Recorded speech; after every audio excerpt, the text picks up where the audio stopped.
welcome to a different world.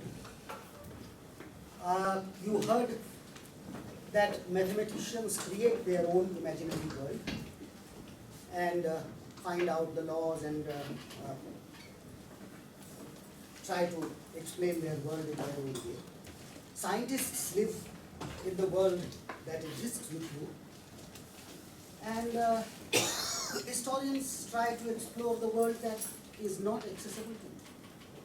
In fact, one of our friends used to say that archaeologist's life is lost in ruins, and the historian's life is spent shuttling between the archives and the court. And Court.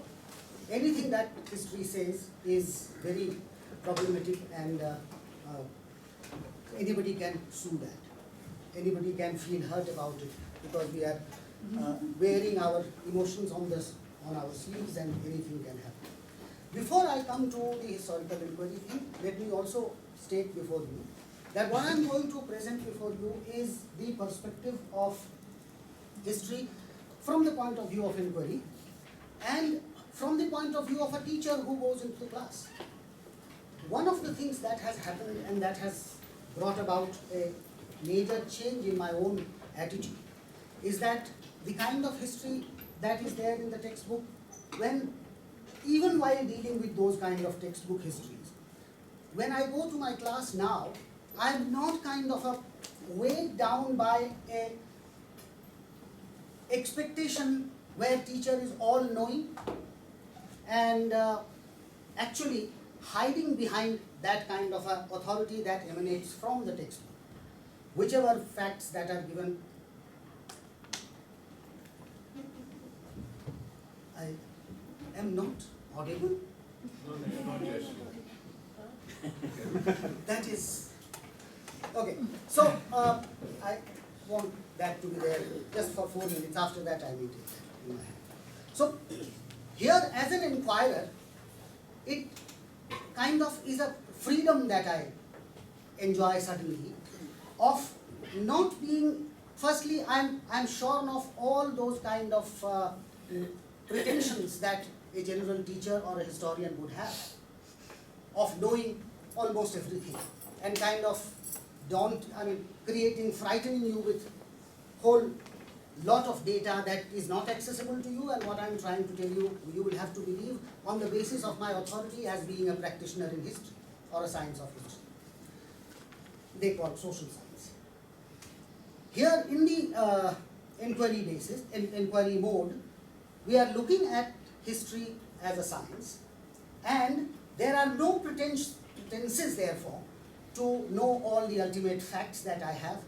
I have a certain question, I have reached a certain point, and I'm coming here as bare as I can, and I'm presenting my things with you, and we are all potential collaborators, including my students. I will be sharing something with you that I was trying to do with the students, and we will be doing it together. So there is this whole authority of teacher and student kind of thoughts, and we are together as and it does not matter if a student is not as well read as I am, because quite many things come through intuition. I will also try to share with you one small thing about that in the course of my discussion, but let me share with you a very quick small video to begin with.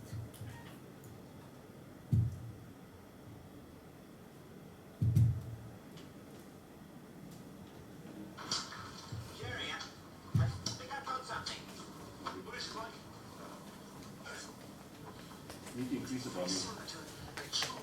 In 86, the sort of thing a Roman governor's wife might have left.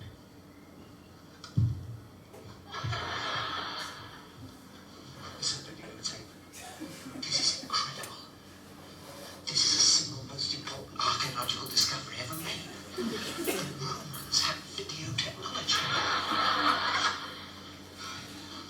Here we go. Stay quiet,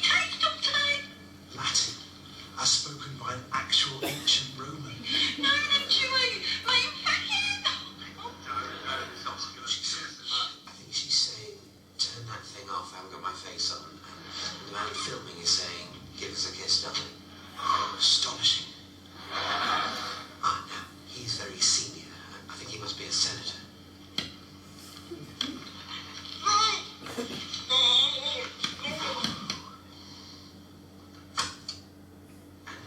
Jerry and I were particularly excited by this bit. So the toga is not only a practical item of clothing, given their climate, it also allows the Roman citizen to change discreetly into his swimming trunks.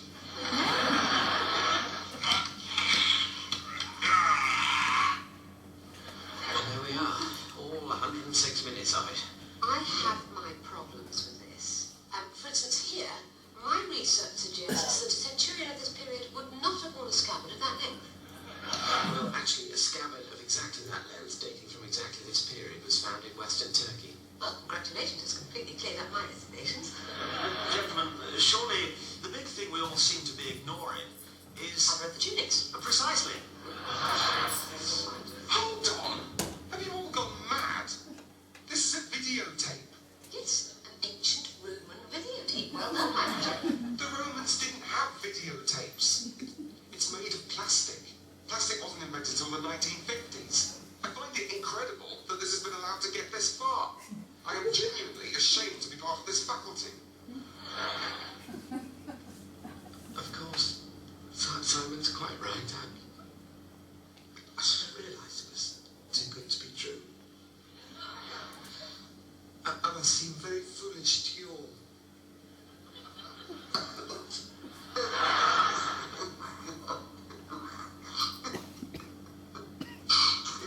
Well, I hope you're pleased with yourself, Simon. This man has put his whole life into building up this department, and you sit there and destroy everything he's worked for without a moment's thought. You must feel very proud of yourself, Simon. Well done. I'm not saying it's completely impossible. The ancient Egyptians had brain surgery. Really, Simon? Yeah. And there's some evidence that the ancient Egyptians had batteries as well. Right then. Well, I think we should go public with this. But it does mean everyone in this room staking their professional reputation on that. Are we prepared to do it? Simon, you should have a couple of reservations a minute ago. Are you sure you're happy?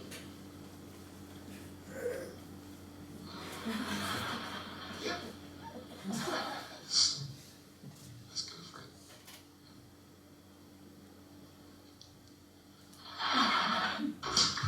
Jerry, I think I've got something. Yeah. Can I have lights, please? Mother?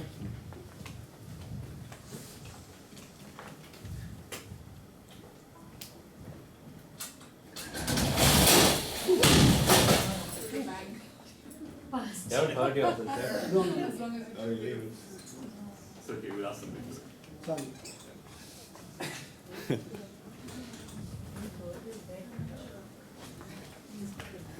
So any thoughts about the video?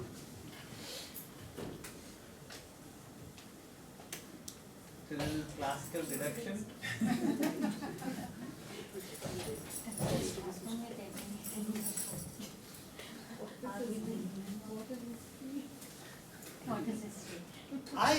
What I wanted to tell you about how we are being taught history, this was a slice of history, and how also history is done is a slightly uncharitable slice of on that.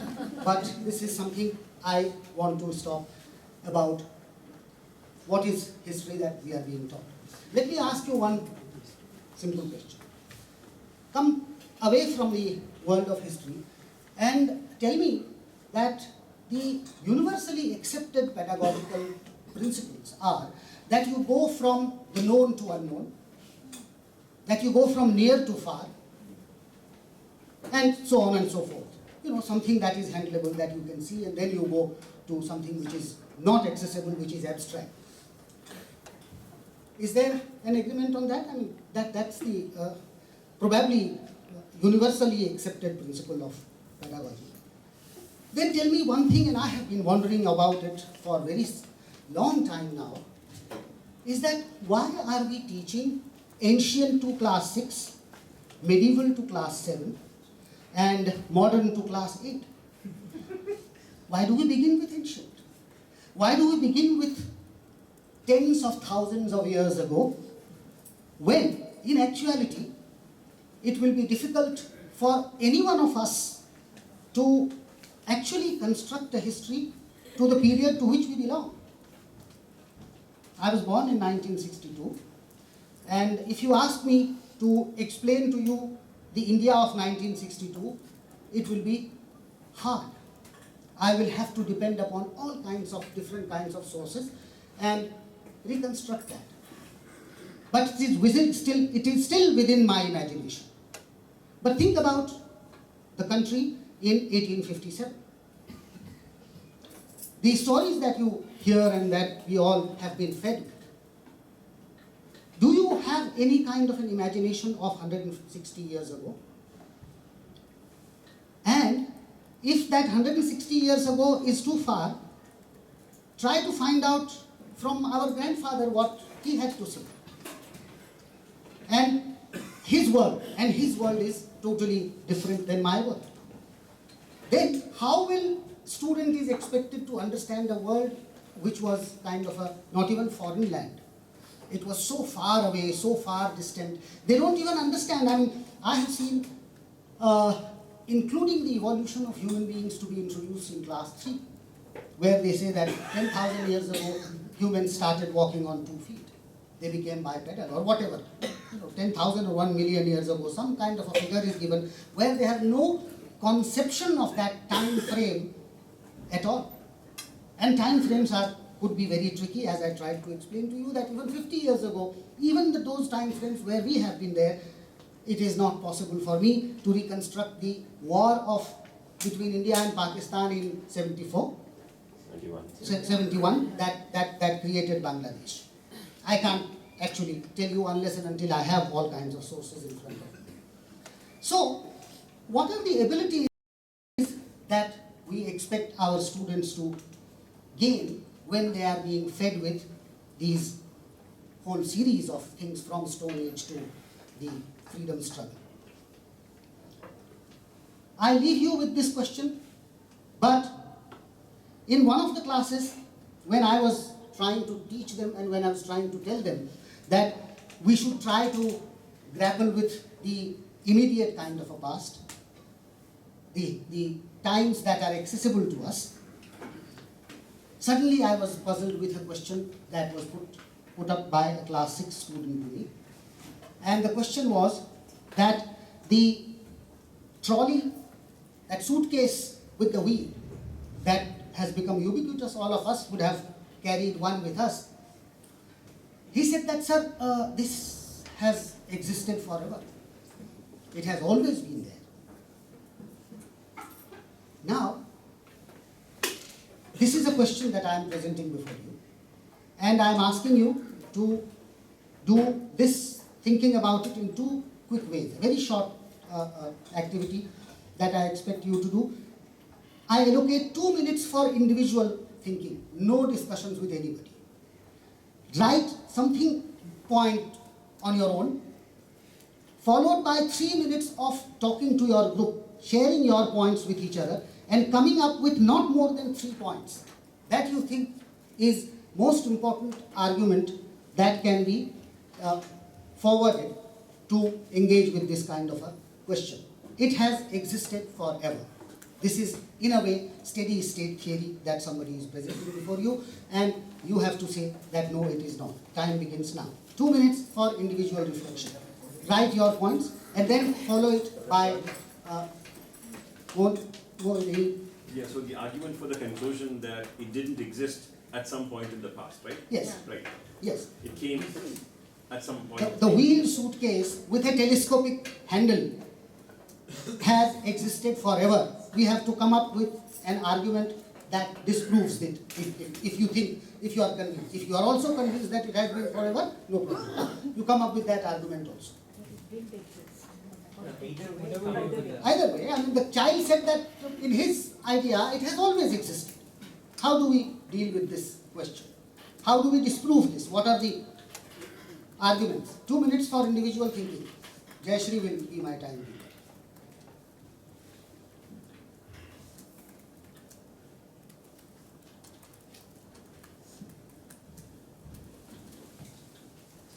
So you mean what kind of data you will collect? Yes. Yeah. So it's a methodological strategy, let me use the word, that what are the methodological strategies that you are going to come up with?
Is the individual time is over? Oh.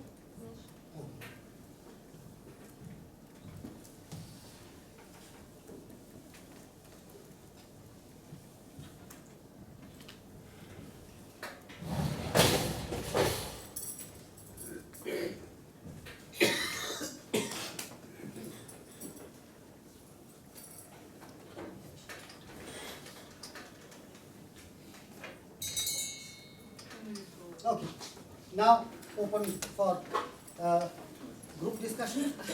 What you have to do in that, if 3 minutes is short, then we can take 1 more minute. But share your individual strategies first, and then discuss to decide 3 most convincing or most effective strategy that you, as a group, think we should propose.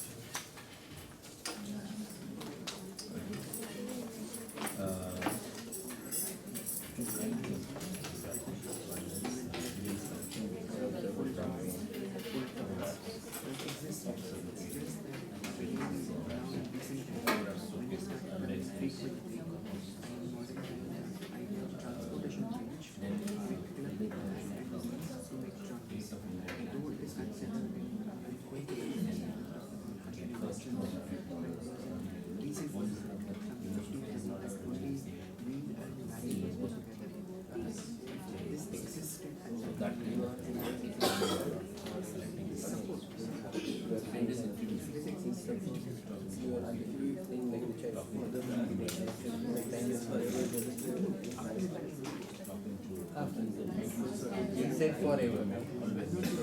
Then you shouldn't say no, but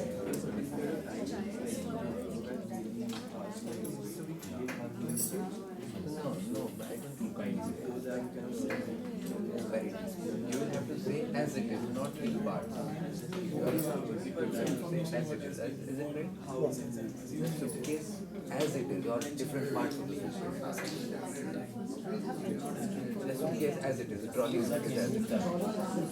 As it is. No, he is a student. So what is he going to say? Trolley is as it is or different parts? He's being too logical and trying to say that the wheel existed, luggage existed, this existed. Now only comes the palm of success. Is that okay for him to say? So he's actually logically trying to he's being a smart student. So we can go by this. So long back. It's a contraption. The mixture of plastic and change the way we travel to wheel. No.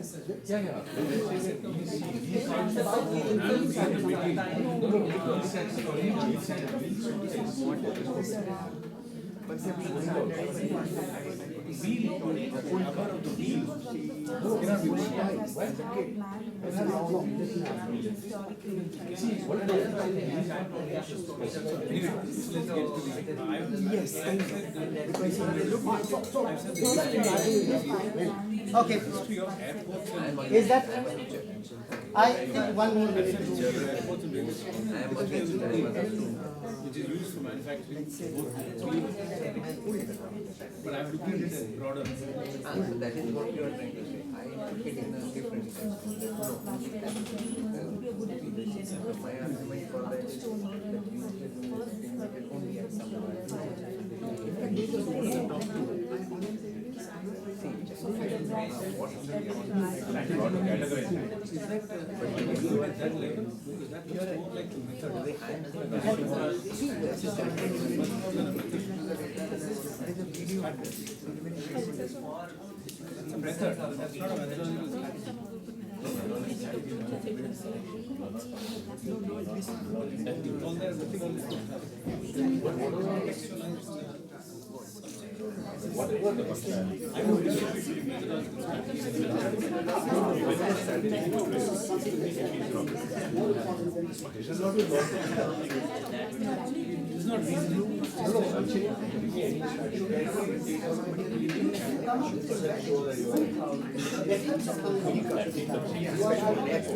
Let's do it because I'm saying that's that is where the point I'm starting from is there. That competition, unless you have everything, did not exist. So what I'm saying is the concept is different.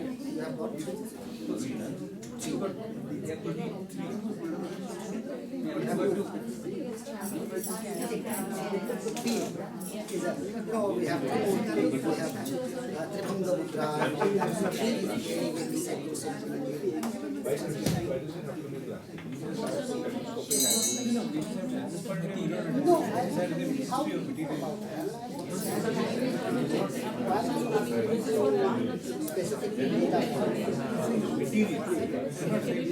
Give plastic an example. If you say that you can use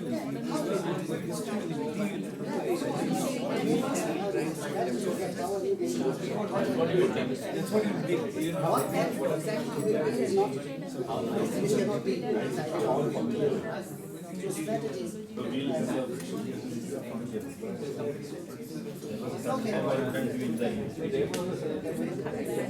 So,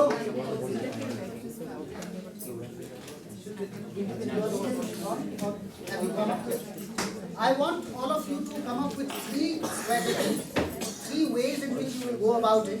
3 has a very important place in the history of Indian history. You have Trimurti, you have Tribhang, and all those kind of things. So, 3 kind of evidences. Let me start with the most historical places that people are coming from. So, one of the important, so they are claiming Rasgulla and they are claiming all that. Let me see how do they go about the suitcase. Yes, Snigdha and Sanghamitra. Yes. We have come up with these 3 things. I mean, first, we thought that in our old photographs in the albums and in the cinemas, we never saw. There's no visual evidence that this wheeled suitcase with handle was there. And in old movies also, we saw coolies carrying and other modes of carrying their things. Never dragging a suitcase, a wheeled suitcase, and that a wheeled suitcase. So, are you arguing that whatever is not seen in a movie or a photograph did not exist? Yeah, some sort of, because there had been, if it was there in either any movies or any photograph, there would have been evidence that someone was using. Have you seen any movie where they are taking off the rocket? No. Do you believe that rocket existed? Movies, no. Maybe in some other form, but not. Okay, some documentary film that you will see and then you will find out the rocket existed. Okay. Now what is the next one? Next one is we can ask our father when you used to travel, our grandfather is there, we can ask, how you used to carry your luggage to distant places, to village or wherever, how you used to carry. From their verbal evidence or experience. So that is oral testimony. Another is, now we witness that technology has developed too much. Earlier we were using a desktop, then laptop, then now we are using tabs, which is easy to carry. So many things have been changed. So, this thing, sure that since most of the things are product of process of development, so this would have been also Modern technology, whatever it says. So these three things came to our mind. In the line of this desktop and Laptop laptop, and notebook, then tab, then tab, and then smartphone. wheels. Oh yeah. No, we are getting a line wheel suitcase. What is your hypothesis? Where on this sequence your wheel suitcase is coming? Since this is, I mean, like it's similar to this. You're saying like just like Okay, how similar this to is this. Yes, yes. Can you Yeah, with Portlace. yeah, taking things by with hand or tying down with a cloth, then making a box, then adding wheel, then adding handle. So we thought that it's a process of technological evolution. So it came to our thought like that. Good analogy. But, okay, so I write that assumption. Technological evolution. Yes. okay, I go to the other groups, let me create the whole thing and then I will try to look at that. Yes, is there anything that this group has come up with the same as the other? The first two. First two is, okay, the same, anything additional or extra that you want to say? There was one more question that we probably wanted to start the conversation with, which is what does he define as his always? Is it his lifetime, what he has seen? When this child says that I have, the wheel stroller has always existed. So in a child's perspective, that might be his lifetime. So from there, the conversation would go on to maybe, okay, in your family, has your father, yeah. Yes. So that we thought would be a starting point. And had he said that it has been existing from eternity Then we will and be always, able to- so yeah. always needs kind of clarification for that. Okay, so you start with that, what is always, okay? And from what you said, if I remember, it was saying always forever. I did say so. I did say so, but there is no harm in kind of clarifying this always, because you, forever and all that, the spoken words could mean something else. So this is fine if you can go by that kind of strategy. So 1 and 1, 2. What is the third one for you? And that is the Yeah. that concept clarification of always. Okay. This. Do you have? We had one, so we had the second one as well. One, there is something that I want to check with this group and that group also. That non-existence of film or photograph will be what? Film and photograph relating to the wheeled suitcase. That there are no film or photograph relating to depicting the wheeled suitcase will prove what? No, actually we had Yeah, a so see, different. for example, if you sort of scan the advertisements of suitcase making companies of that time in a large number, and if all those photographs, if you can include advertisements in photographs, depict a non-wheeler suitcase. That is what they were selling at that point of time. Yeah. So gives you some idea that those were not in existence. The wheeler suitcases were not. What is being sold is what is being advertised, right? If you take up today's paper, But will you see an advertisement of a product which is not yet in place? That's a spacious argument. But let me bring to your notice something that in my own lifetime, when I came to Delhi in 1982 for the first time, and when I saw that the water is being sold on a cart, it came as a shock to me. I could never imagine if water could be sold. And would you go by this logic that Water is not manufactured. Here we are talking about. no, you have now advertisements for Ken water purifiers and even this thing. So if you go by this argument of taking the advertisements as the proof of something's existence, then there are two assumptions that you are making. One is that unless something that is being sold and that is part of the market. No, I'm not taking the advertisement as proof of something existing, as proof of something not existing. Yeah, There is a difference. so unless and until something comes into advertisement, you will not accept that to be existing. And you look Not for really. the... No, I'm not saying that. He's saying that there are ads of suitcases, but there are no ads we Supposing there are, find suitcases. let me put it this way, there are only 10 companies which manufacture suitcases. Yes. Manish, I think you have to write down the reasoning, otherwise we'll end up in normal TV type debate. Yes, yes. What exactly are the premises? Yeah. What is the relation between advertisements? Supposing and there are 10 companies which manufacture suitcases, okay, in a particular year, of a particular period. Now, the advertisements of all the 10 companies over a period of time depict only the non-wheeler suitcases. And the assumption here is that companies do not advertise products which they don't make, or companies advertise products, those advertise only those products which they make. Or rather, when companies come up with new products, Yeah, they tend to advertise. It's Right. extremely unlikely they don't. Right. Also patents, we can look for patents. That's another. That's another. Yeah, but Okay, one more. let me write that, come to the patents. Patents. Well, Different levels. One we looked at is the material use as well as from, they're under patents.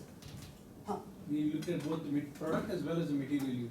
Material use means the components that are being used, the alloy, Plastic, rubber. plastic, rubber, alloy and all that. So this is, patent gives you what kind of information? The date of invention. Date of invention? The thing is, only after that particular, say, plastic was invented, it could have been used in the suitcase. For That is a different argument than the patents argument. No, the patent is used to determine the time in which that plastic was invented, the period. The particular plastic which used The material. So material. it's a material. Material. For the suitcase.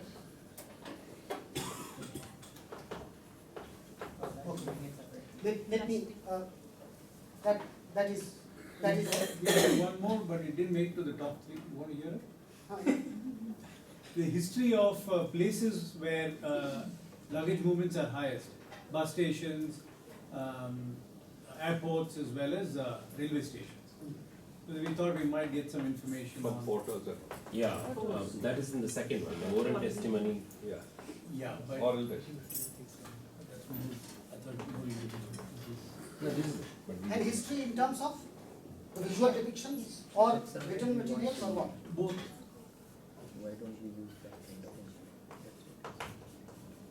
Also personal experience.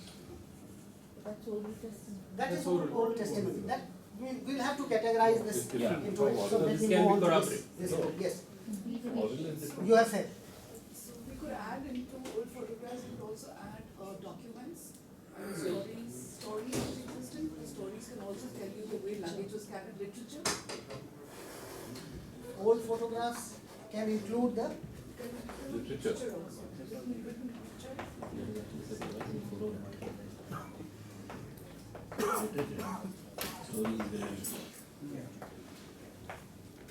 this is And I think the visual images, okay, photographs, we could actually look at it as per timelines, because that gives a more clarity.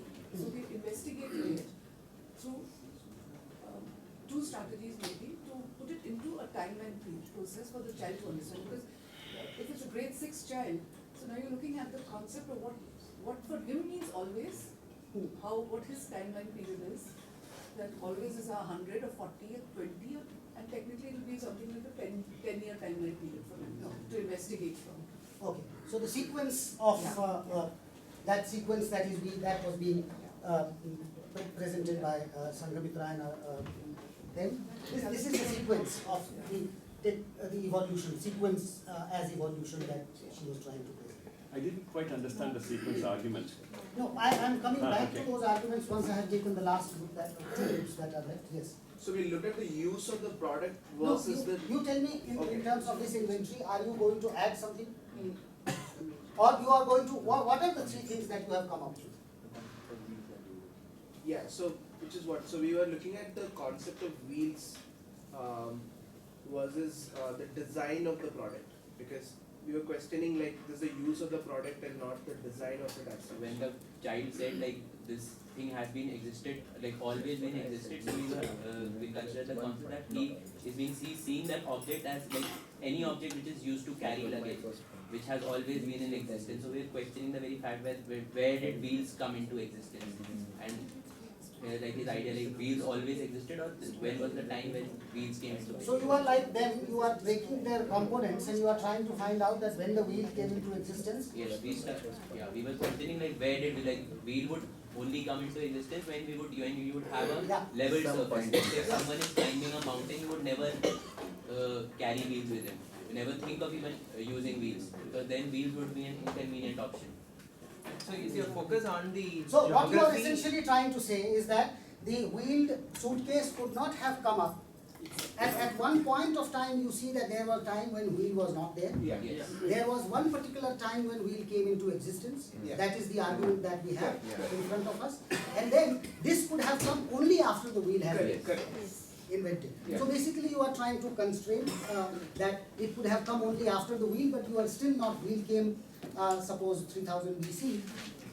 The wheel suitcase will not be available for 3000. Adding to that, like the public transport. So, for example, You are now bringing two kinds of Yeah. arguments together. Okay. So let me first create the inventory. Is there anything additional to add to that inventory? Not additional to that, but other points are there, not additional to that. Okay. one is need. For example, for wheeled suitcase, you need even surface. Okay. So that is infrastructure available. Airports, because of for the muddy roads, it's not possible.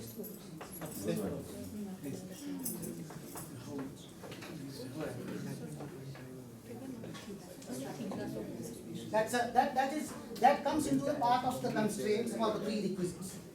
You need to have the even surface, and otherwise it's not useful in the villages. On the Need as from the written evidence that we have, people in ancient period, they were wanderers and gatherers. So they did not have much like finite belongings to carry from one place to Yes, another. yes. But Indus Valley civilization had much developed kind of an urban planning, much more developed than many of the cities that we have today. So we get into slight difficulty. We go to the, is that okay? Yes. This, okay, last. We have both kinds of arguments, so which one do you want first? I didn't understand. We have You can prove the student side also and the teacher's side also. Prove that it always existed and that it never existed. Oh. Which one do you want first? What have you finally, both of them can exist independently? Both, yes. Meaning they haven't decided, so. Yeah, So we that have was two my types. first, So if you want both, we'll give you both. Otherwise, we stick for one, then we'll go for the student side. Okay, so first tell me the student side. Student side and the teacher's side. The student side is after the wheels existed, or after the invention of wheels, it was part of memory because there were pull cards, there were pull toys, and those things. So in imagination or in real life, I have seen objects being pulled or pushed or carried that way. So that's how wheels and transport were part of my imagination or a picture, though there may not be photographs or other things. So even if I look at pictures from early human, they were trying to push something with those one wheel or two wheel, wooden wheel kind of a thing. So the idea in terms of what history teaches me, wheels and transportation and luggage was part of this.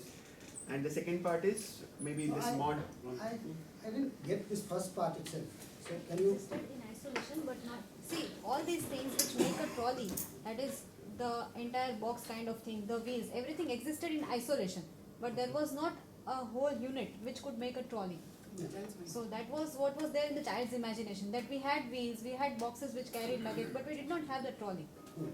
So They were not put together till there was the need part, where I had to carry my own luggage. If there was somebody who could carry my luggage, I didn't need wheels.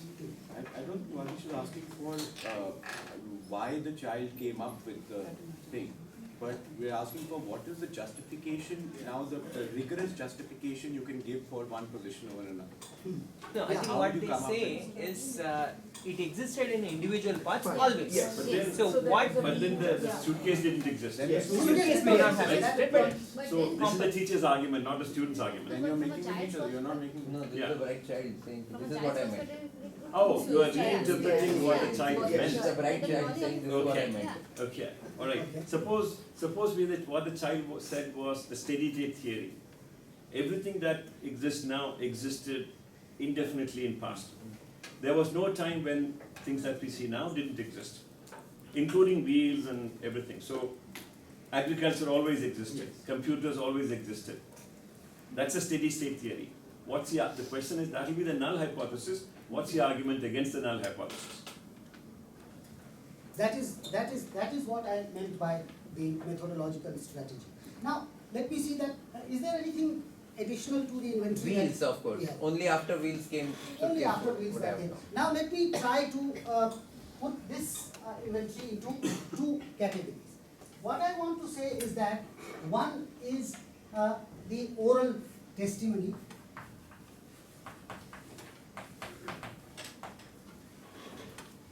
This is one. Two is somebody mentioned about the media report. That is text, that is news or video. Sriram probably talked about that, the advertisements and all that. So I'm clubbing them all into a kind of a media report which will have visuals and ads and all that. Third one is documents. And these documents would include the patent. I could add a few things like research articles that would have come, R&D kind of a research articles that may have come. The company that would have created first time, they would have said, okay, this is okay for testing kind of. So documents can include many things. The company profile, that you go into the company and you try to see that what are the kind of things that are going on, and there is a whole process in which you say that, okay, so now this particular object is ready to be used and all. So when a historian goes into looking for these kind of documents, these innocuous looking inventories are also very important. So somebody is coming to that office and all that. So these documents are patent and other research articles and other official documents. There would be someday, one day somebody would have typed a letter that, okay, this is a product within the company. It's not going out. Something coming to the market and something getting invented. There is a lag. So I am saying that we go and we are trying to find out that this is the official documents that we have. This includes almost most of it. The second part of the argument is about what I call the prerequisites or constraints.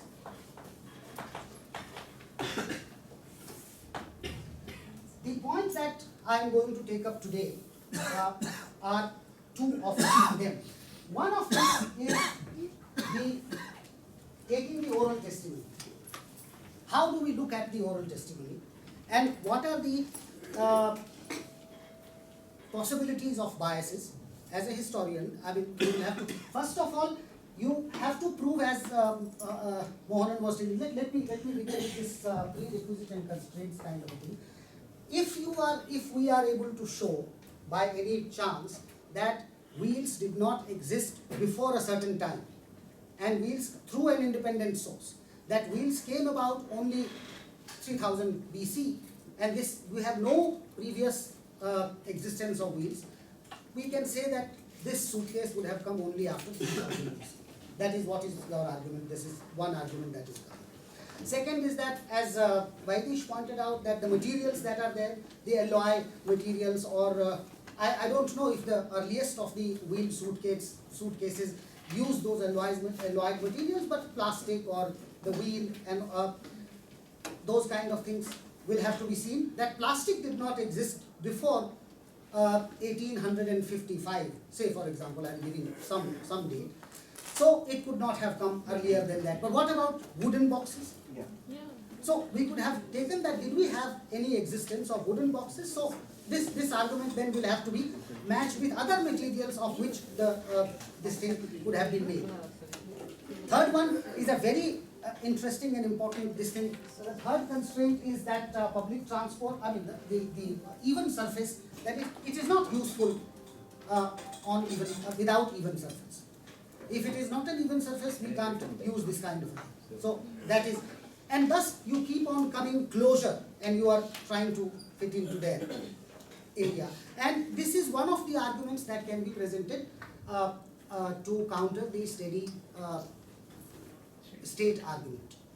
You show that certain elements which it is composed of did not exist before it came about. Even if you say that it existed, I have the independent proof that it did not exist.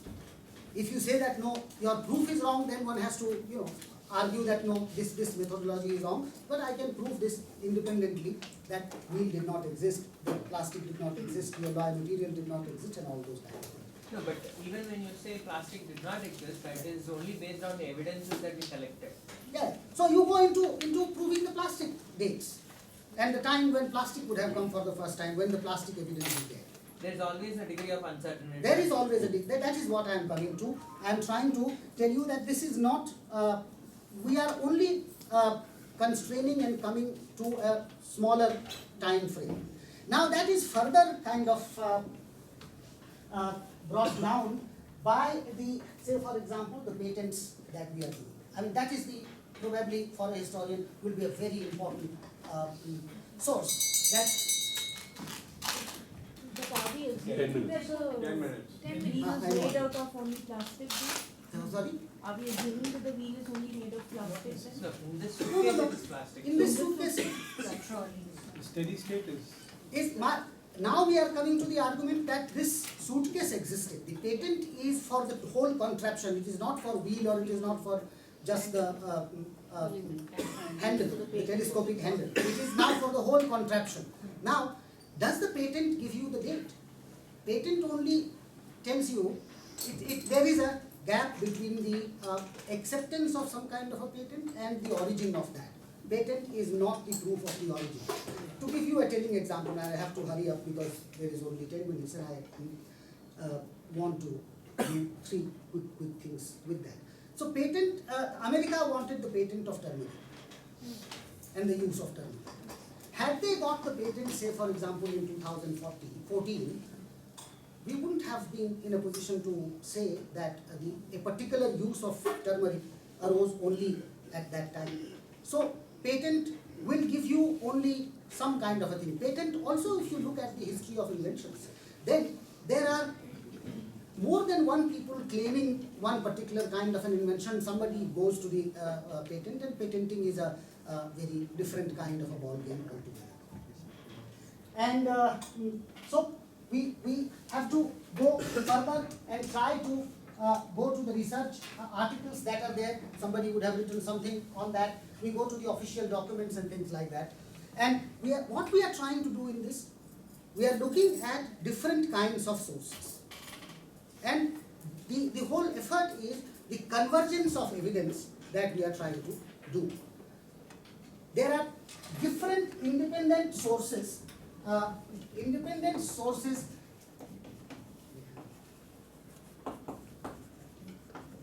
pointing to the same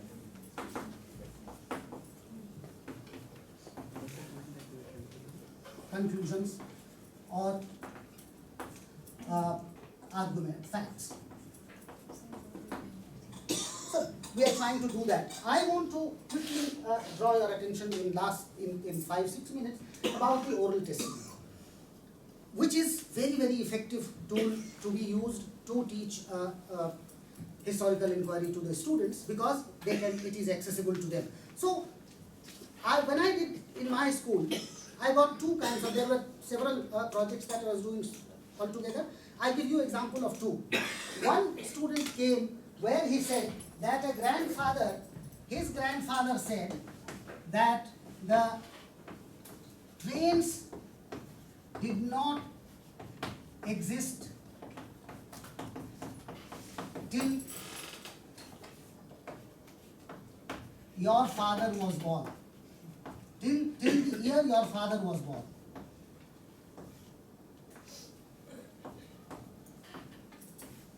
I saw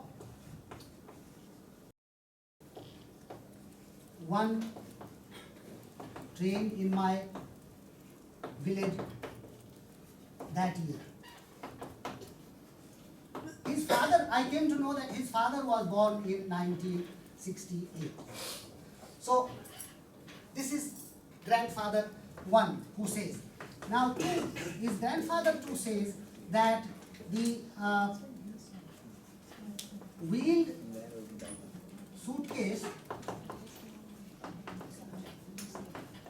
didn't exist till late 1980s.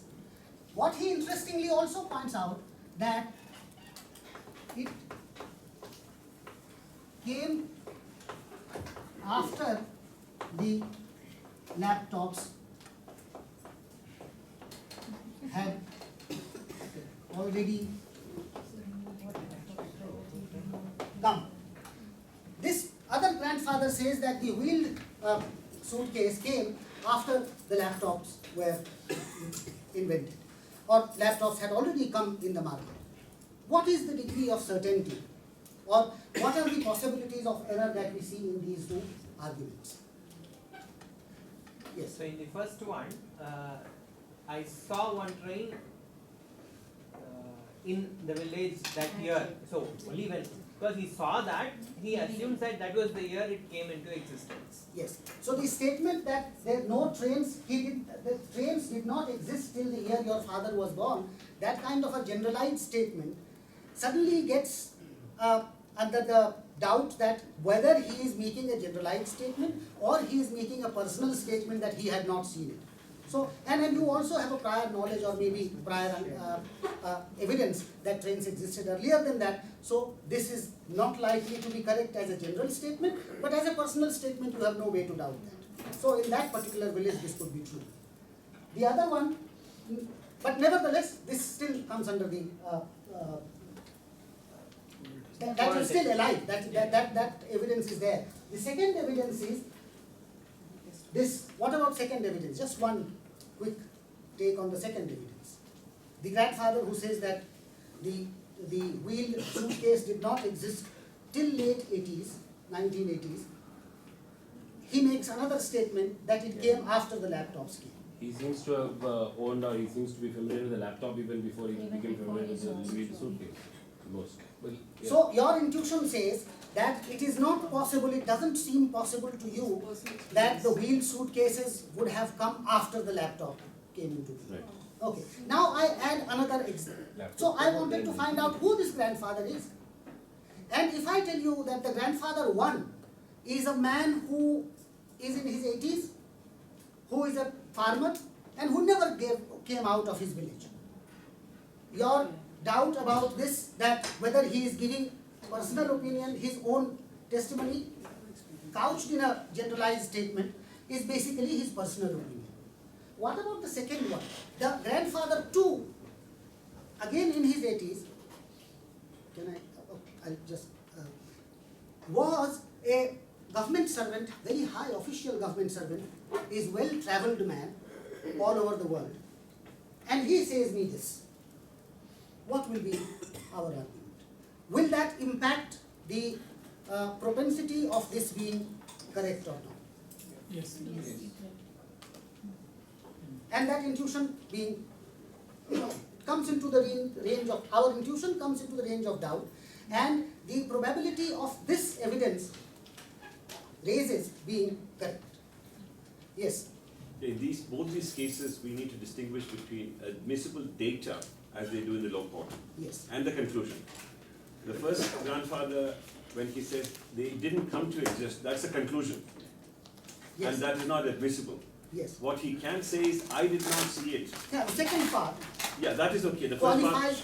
should be stricken from records. Yeah, but when we are taking oral testimonies, then people are not so clearly articulating those things. So as a historian, you have to take into account, I mean, somebody you have is to writing, process and restructure the data. so somebody is writing to his girlfriend or to his wife that your eyes are like a big ocean.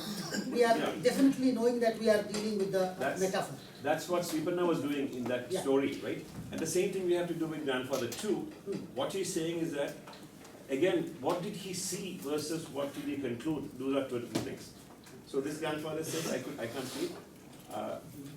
Grandfather too? He says that the wheel suitcases came in the late 80s. No, that he's not allowed to say.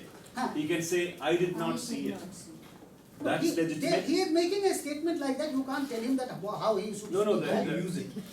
What I'm saying, we have to distinguish between the two. Yes. How you have to use the data, Right. you have to reinterpret Yes. So for me, it is that he has not seen it. Yes. But the propensity of him being right increases because I get the supplementary data when I know that he is a well-traveled man. He had gone all over the world, and so his being familiar, and he has been, since he is traveling to all over the world, then he is going to those kind of places. Still, if you draw your own personal experience, then you would know that the wheel suitcases were most useful only at the airport, drawing from the same argument that it needs a flat surface, and the railway stations did always not allow for that kind of a smooth surface and one kind of a thing. So the propensity of that being right increases. That's the only. Yeah. The probability increases. Probability increases. You're still making assumptions which violate the steady state theory. Airports always existed. Smooth surfaces always existed. No, but I have already counted that steady state by giving independent example of the wheel, of the plastic, of the aluminium. No, wheels always existed. Huh? Wheels always existed. No, but then I am giving you the independent argument that wheel did not exist before 3600 BC. Right, then it's fine. Yeah. So, and then similarly I am giving you independent argument that the aluminium did not exist before 17th century or certain kind of an era and all that. The quick point that I want to draw, and I have to close because the time is over, is that you see that what reason of inexactness that was being talked about in science is a similar kind of thing where we are looking at the historical data and we are looking at the possibility of errors. We are trying out, removing the biases that could be there in that. And what are the ways in which we are trying to remove that, the possibility of error, detecting the possibility of error, is that, and they are involved, what are the kind of things that are involved in the in creating those possibility of error, that the kind of instrument that we are using. One, if we are, say for example, we are saying that I have been telling time and again, two more minutes. I have been telling time and again that the wheels came in 3000 BC. How do I know 3000 BC? So I can say that, okay, see, carbon 14 dating is there in front of you. Now, that carbon 14 dating is not a foolproof dating. And somebody can come up and create that kind of a problem that no, this dating is wrong. So the instrument comes into being. Two is that process of going about ways of measuring, that is human error. We were discussing some of the examples of this human error that was there in the oral testimony.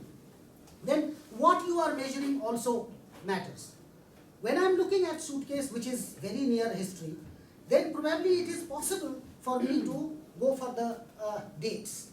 When I am dealing with medieval period, then I would be happy to know that Akbar was born on 1435 year. It's difficult to say that which date he was born. Buddha, I am happy if I say that 327 BC he was born. There are some corroborative evidences that I am trying to find out. And in Indus Valley civilization, I take the plus minus of 100 years as a standard deviation. So, what is the measurement? Similarly, if you are measuring this place, then you are going to be more accurate. But if you are going to measure the distance between the Earth and the Sun, the admissible error will vary on the basis of what you are measuring. The magnitude that is taken into account will affect your understanding of the error. And finally, the purpose of exactness is also very important. What is the purpose of exactness? In my idea, and this is the last thing that I'm saying, in my idea, if somebody says that Indus Valley civilization existed 1000 years ago, earlier than what is believed, like 2550 BC is, say for example, standard time when the matured Indus Valley came into being, and someone says that there was a problem in your measurement and it goes 1000 years earlier. If that does not violate any sequencing of the event, that will take into account the prerequisites that are there. The timeline only simply goes by 1000 years ago. But if someone proposes that no, Indus Valley civilization remains there at 2550 BC, but the Aryans' history goes 1000 years behind that, then you have to be careful about that. Let me give you another quick example, is that when you are going for the matches, we are only interested that the boy should be slightly taller than the girl. Girl should not be taller than the boy. I am privileged to have a wife who is taller than me. But then everybody does not have that kind of a privilege. But there the error is admissible. But when you are looking at the door frame, then every fraction of the centimeter will count. And these are the kind of methods which are the transdisciplinary way in which those methodologies that we are trying to use in historical inquiry are those transdisciplinary methods. Interestingly, the word history, that is called historia in Greek, literally means inquiry, investigation of past. It is a different thing that today it has come to be known mostly as the history of human beings. We are looking at history of not just the human society, but the evolution of human beings, the evolution of Earth, and all that as a big history problem. I mean, in the framework of big history. Thank you.